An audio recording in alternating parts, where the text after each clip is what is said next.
Cuando pensamos en el océano nos vienen a la imaginación escenas que generan paz. Imaginamos situaciones que producen alegría. Y es que ciertamente, cuando vemos estas escenas no terminaríamos de entender en un buen rato por qué habríamos de tener algún tipo de sentimiento contrario al ver semejante belleza frente a nuestros ojos. Pero se nos olvida que el océano es uno de los cementerios con más historia, con más cadáveres absorbidos por la inmensidad que nunca han de ser devueltos jamás. Un centro de muerte con tanta experiencia, con tanta crueldad, que las historias que navegan en susurros entre las personas no te dejarían dormir.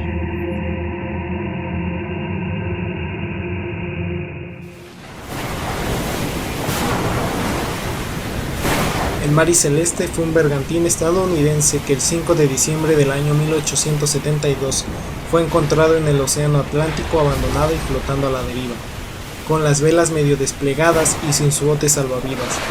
La última fecha registrada en la bitácora, la que se llevaba con tanto recelo por la época, dejaba en registro una actividad de 10 días atrás.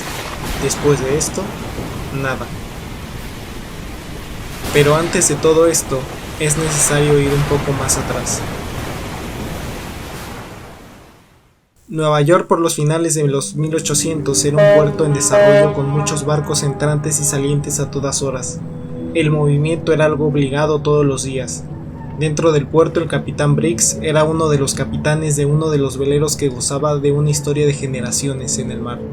Su abuelo, su padre y ahora él compartían la pasión de navegar. Por las venas de su familia no corría sangre, corría agua salada. Unos días antes de salir, dos capitanes se cruzaron por casualidad en algún típico bar de puerto para hablar un poco sobre diversas circunstancias. David Morehouse, al mando del Dei Gratia, y el capitán Briggs, al mando del Mari Celeste. Estas dos personas hablaban del futuro del viaje, y digo futuro del viaje porque ambos tenían que hacer la misma ruta, un hecho que hizo justamente que cruzaran las palabras en primer lugar. La única diferencia entre ellos dos es que el Mari Celeste saldría del puerto más de una semana antes, algo que hizo comentar estos dos capitanes la probabilidad de quizás encontrarse en el camino. Briggs no iría solo. Con tanto tiempo de abandono que pasaban las familias de los marineros que esperaban en tierra, al capitán se le hizo más razonable ir acompañado de su esposa y sus dos hijos, porque al ir a Europa la idea era quedarse por allá para conocer un poco más el continente al otro lado del océano. Para ese tiempo, las leyendas de que llevar a una mujer a bordo era de mala suerte ya comenzaban a desvanecerse, así que tampoco era algo que alarmara demasiado. Briggs además era una persona de devoción religiosa.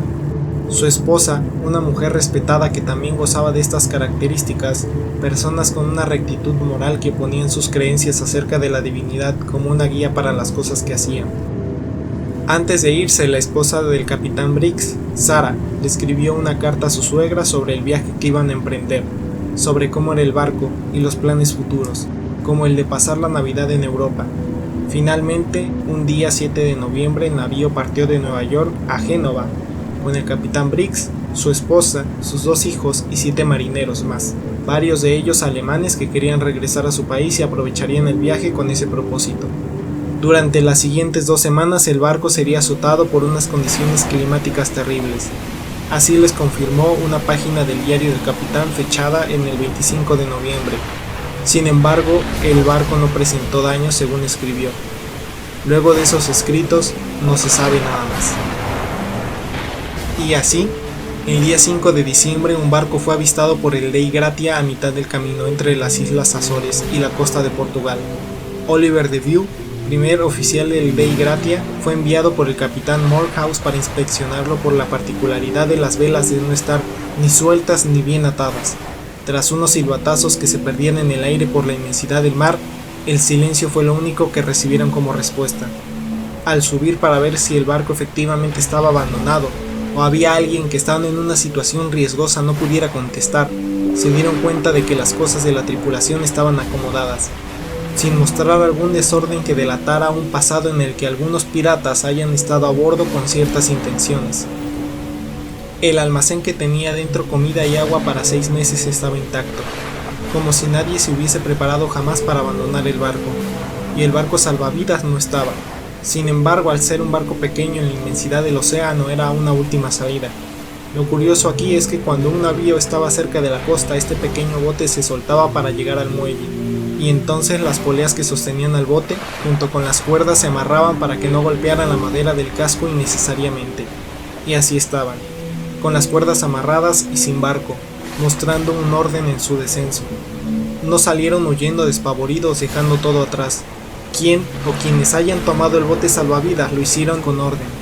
El alcohol, que era la carga tan valiosa que transportaban en decenas de barriles, estaba intacta.